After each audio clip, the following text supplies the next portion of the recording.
नमस्कार साथियों, आज के इस अंक में हम राजस्थान माध्यमिक शिक्षा बोर्ड की कक्षा 6 की पुस्तक राजस्थान अध्ययन के अध्याय 6 राजस्थान का भौतिक स्वरूप का अध्ययन करेंगे और इस पर आधारित बहुविकल्पीय प्रश्नों को सरल करने का प्रयास करेंगे। राजस्थान का भौतिक स्वरूप अत्यंत जटिल और विविधता युक्त है। इसके मध्यवर्ती भाग में अरावली पर्वतमाला, जो विश्व की प्राचीनतम पर्वतमालाओं में से एक है। पश्चिमी भाग इसका मरुस्थलीय है और दक्षिण पूर्वी भाग इसका पठारी है। भू संरचना के आधार पर राजस्थान को 4 भौतिक भागों में बांटा गया है: थार मरुस्थल, अरावली पर्वत, पूर्वी मैदान और दक्षिण पूर्वी पठार। थार का मरुस्थल ये भारत की पश्चिमी सीमा से लेकर मध्य राजस्थान में अरावली तक राजस्थान के पश्चिमी भाग में विस्तृत है। यह राज्य के 12 जिलों के लगभग 61% भूभाग पर फैला हुआ है। इसमें राज्य की 40% जनसंख्या निवास करती है।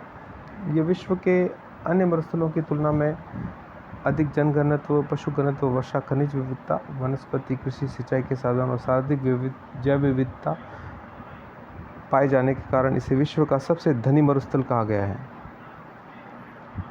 बाड़मेर, जैसलमेर और बीकानेर में स्थित रेतीले मरुस्थलीय भाग को भारतीय महामरुस्थल ग्रेट इंडियन डेजर्ट कहा जाता है। इस क्षेत्र में रेतीली मिट्टी और रेत के टीले पाए जाते हैं, जो हवा के साथ अपना स्थान बदलते रहते हैं। इन्हें बालू का स्तूप और स्थानीय भाषा में धोरे कहते हैं। और थार के मरुस्थल को धरातली विशेषताओं के आधार पर पुनः 5 भागों में विभाजित किया गया है: मरुभूमि, घग्गर का मैदानी भाग, अर्धमरुस्थलीय भाग, नागौर उच्च भूमि और अंतःप्रवाही प्रदेश। अरावली पर्वतमाला राजस्थान के मध्य भाग में दक्षिण पश्चिम से उत्तर पूर्व दिशा में राज्य के लगभग 9% भाग पर फैली हुई है और ये विश्व के सबसे प्राचीन पर्वतों में से एक है, जो दक्षिण में गुजरात के खेड़ ब्रह्मा से उत्तर में दिल्ली की रायसीना तक 692 किलोमीटर क्षेत्र में फैली हुई है। अरावली पर्वतमाला राजस्थान को 2 भागों में बांटती है: पूर्वी राजस्थान और पश्चिमी राजस्थान। यह राज्य का सबसे ऊंचा भूभाग है। यहाँ से हमें विभिन्न प्रकार के खनिज संसाधन प्राप्त होते हैं। ये मरुस्थल को पूर्व की ओर बढ़ने से रोकती है। कई नदियों का उद्गम अरावली पर्वत श्रृंखला से होता है। इसमें कई प्रकार की वनस्पति, वन्य जीव और जड़ी बूटियाँ पाई जाती है। यह पर्वतमाला मानसून को रोककर पूर्वी या दक्षिणी राजस्थान में वर्षा करती है।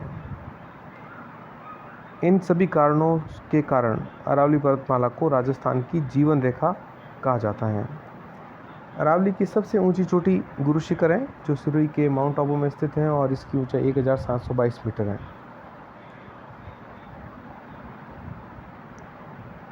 पूर्वी मैदान राजस्थान का पूर्वी मैदान चंबल, बनास, बाणगंगा और उसकी सहायक नदियों द्वारा निर्मित मैदान है, जो विस्तृत रूप से गंगा के मैदान का भाग है। ये मैदान राज्य के 23% भाग पर फैला हुआ है और चंबल नदी के आसपास कोटा से धौलपुर तक का क्षेत्र नाली अपर्दन के कारण अत्यधिक उबड़ खाबड़ हो गया है, जिसे चंबल का बीहड़, डांग या उत्कात भूमि, बेडलैंड टोपोग्राफी भी कहते हैं। राजस्थान का ये सबसे उपजाऊ और सर्वाधिक जनघनत्व वाला क्षेत्र है और इसमें राज्य की 40% जनसंख्या निवास करती है।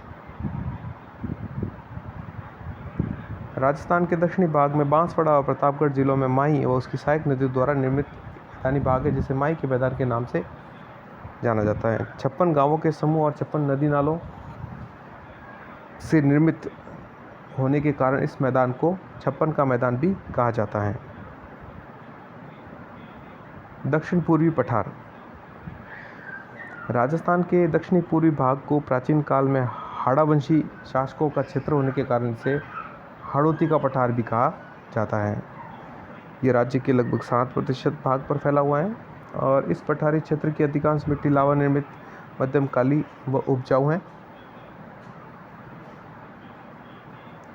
राज्य के अन्य प्रमुख पठार हैं: सिरोही में स्थित उड़िया व आबू का पठार, उदयपुर एवं राजसमंद में भोराट का पठार, चित्तौड़गढ़ में मैसा का पठार, चित्तौड़गढ़ और भीलवाड़ा जिले के पूर्वी भाग में ऊपरमाल का पठार और उदयपुर और प्रतापगढ़ में लासड़िया का पठार प्रमुख है। राजस्थान में कितने भौतिक प्रदेश हैं? तो राजस्थान में 4 भौतिक प्रदेश हैं और इसका सही विकल्प है द।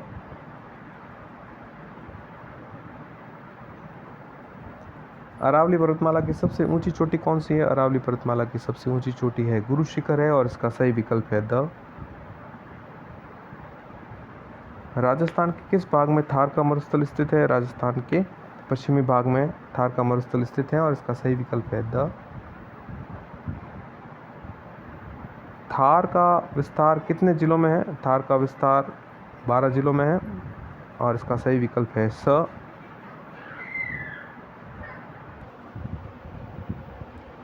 थार मरुस्थल राज्य के कितने प्रतिशत भूभाग पर फैला हुआ है? तो थार मरुस्थल राज्य के लगभग 61% भूभाग पर फैला हुआ है और इसका सही विकल्प है ब। थार मरुस्थल में राजस्थान की कितने प्रतिशत जनसंख्या निवास करती है? तो थार मरुस्थल में राजस्थान की 40% जनसंख्या निवास करती है और इसका सही विकल्प है अ। विश्व का सबसे धनी मरुस्थल कहलाता है, विश्व का सबसे धनी मरुस्थल कहलाता है थार का मरुस्थल और इसका सही विकल्प है स। कौन से जिलों के रेतीले मरुस्थलीय भाग को भारतीय महामरुस्थल कहते हैं? तो बीकानेर, जैसलमेर और बाड़मेर जिलों के भाग को भारतीय महामरुस्थल कहते हैं और इसका सही विकल्प है अ। रेतीली मिट्टी व रेत के टीले किस भौतिक प्रदेश में है? तो रेतीली मिट्टी व रेत के टीले थार के मरुस्थल में पाए जाते हैं और इसका सही विकल्प है अ। रेतीली मिट्टी के टीलों को स्थानीय भाषा में क्या कहते हैं? तो रेतीली मिट्टी के टीलों को स्थानीय भाषा में धोरा कहते हैं और इसका सही विकल्प है ब। थार के मरुस्थल को धरातलीय विशेषताओं के आधार पर कितने प्रदेशों में विभक्त किया गया है? तो इसे 5 प्रदेशों में विभक्त किया गया है और इसका सही विकल्प है स। राजस्थान का मध्यवर्ती भौतिक प्रदेश है, राजस्थान का मध्यवर्ती भौतिक प्रदेश अरावली पर्वतमाला है और इसका सही विकल्प है ब। अरावली पर्वतीय प्रदेश राज्य के कितने प्रतिशत भूभाग पर फैला हुआ है? तो अरावली पर्वतीय प्रदेश राज्य के लगभग 9% भूभाग पर फैला हुआ है और इसका सही विकल्प है स। अरावली पर्वत प्रदेश में राज्य की कितने प्रतिशत जनसंख्या निवास करती है? तो अरावली प्रदेश में राज्य की लगभग 10% जनसंख्या निवास करती है। अरावली पर्वतमाला राजस्थान को कितने भागों में विभाजित करती है? अरावली पर्वतमाला राजस्थान को 2 भागों में विभाजित करती है, पश्चिमी और पूर्वी, और इसका सही विकल्प है ब। दक्षिण में गुजरात के खेड़ ब्रह्मा से उत्तर में दिल्ली की रायसीना तक अरावली की लंबाई कितनी है? तो 692 किलोमीटर है और इसका सही विकल्प है ब। राजस्थान में अरावली पर्वतमाला का फैलाव किस दिशा में है? राजस्थान में अरावली पर्वतमाला का फैलाव दक्षिण पश्चिम से उत्तर पूर्व दिशा में है और इसका सही विकल्प है अ। राजस्थान का सबसे ऊंचा भौतिक प्रदेश है, तो अरावली पर्वतमाला राजस्थान का सबसे ऊंचा भौतिक प्रदेश है और इसका सही विकल्प है ब। विश्व की सबसे प्राचीन सब पर्वतमालाओं में से एक है, तो अरावली पर्वतमाला विश्व की प्राचीनतम पर्वतमालाओं में से एक है और इसका सही विकल्प है अ।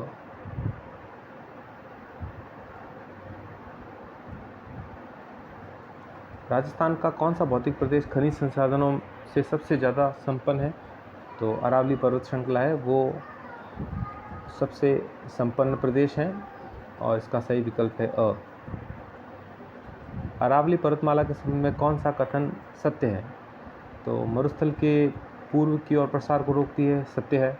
अधिकांश नदियों का उद्गम अरावली पर्वत श्रृंखला से होता है, सत्य है। अरावली क्षेत्र विभिन्न प्रकार की वनस्पति, वन्य जीव और जड़ी बूटियाँ पाई जाती है, ये भी सत्य है। अरावली पर्वतमाला मानसून को रोककर पूर्व और दक्षिण राजस्थान में वर्षा करवाती है, ये भी सही है। तो उपरोक्त सभी विकल्प सही हैं, तो इसका उत्तर है प, उपरोक्त सभी विकल्प सही है। राजस्थान में अरावली पर्वतमाला की सबसे ऊंची चोटी है वो है गुरु शिखर है और इसका सही विकल्प है स। गुरु शिखर की ऊंचाई है 1722 मीटर और इसका सही विकल्प है ब। पूर्वी मैदान राजस्थान के कितने प्रतिशत भाग पर फैला हुआ है? तो पूर्वी मैदान राजस्थान के लगभग 23% भूभाग पर फैला हुआ है और इसका सही विकल्प है स। पूर्वी मैदान के संबंध में असत्य कथन है। पूर्वी मैदान भाग चंबल, बनास, बाणगंगा व उसके सहायक नदियों द्वारा निर्मित है। विस्तृत रूप में यह पूर्वी मैदान गंगा के मैदान का भाग है और पूर्वी मैदानी भाग पथरीला है। उपरोक्त में से कोई नहीं, अ व ब दोनों। तो इसका सही विकल्प है स, गंगा का पूर्वी मैदानी भाग है ये, और यह भाग पथरीला नहीं है।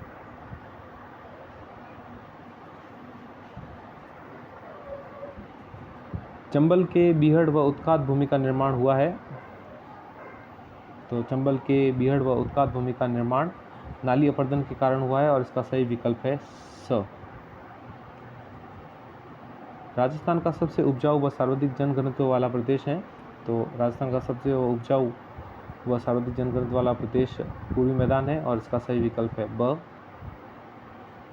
राजस्थान की कितने प्रतिशत जनसंख्या पूर्वी मैदान में निवास करती है? तो 40% जनसंख्या निवास करती है और इसका सही विकल्प है अ। चंबल के बीहड़ व डांग व उत्कात भूमि का फैलाव है। इसका फैलाव कोटा से धौलपुर तक के क्षेत्र में है और इसका सही विकल्प है अ। माई का मैदान के संबंध में असत्य कथन है। ये राजस्थान के दक्षिणी भाग में बांसवाड़ा और प्रतापगढ़ जिलों में माही और उसकी सहायक नदियों द्वारा निर्मित मैदान है। बिल्कुल सही है। माही बैसिन में 56 गांवों और 56 नदी नालों का समूह है और इससे निर्मित ये मैदान है जिसे 56 का मैदान कहा जाता है। बिल्कुल सही है। माही का उद्गम झालावाड़ जिले से होता है, तो इसका सही विकल्प है स। माही का उद्गम झालावाड़ जिले से नहीं होता है। दक्षिण पूर्वी पठार का हाड़ौती का पठार क्यों कहा जाता है? तो इसके हाड़ा वंश के शासकों का शासन होने के कारण इस क्षेत्र को हाड़ौती का पठार कहा जाता है। तो इसका सही विकल्प है अ। हाड़ौती का पठार कितने प्रतिशत भाग पर फैला हुआ है? तो हाड़ौती का पठार राज्य के 7% भाग पर फैला हुआ है, इसलिए इसका सही विकल्प स है। हाड़ौती के पठार की मिट्टी है। हाड़ौती की पठार की मिट्टी लावा निर्मित उपजाऊ मिट्टी है और इसका सही विकल्प है अ।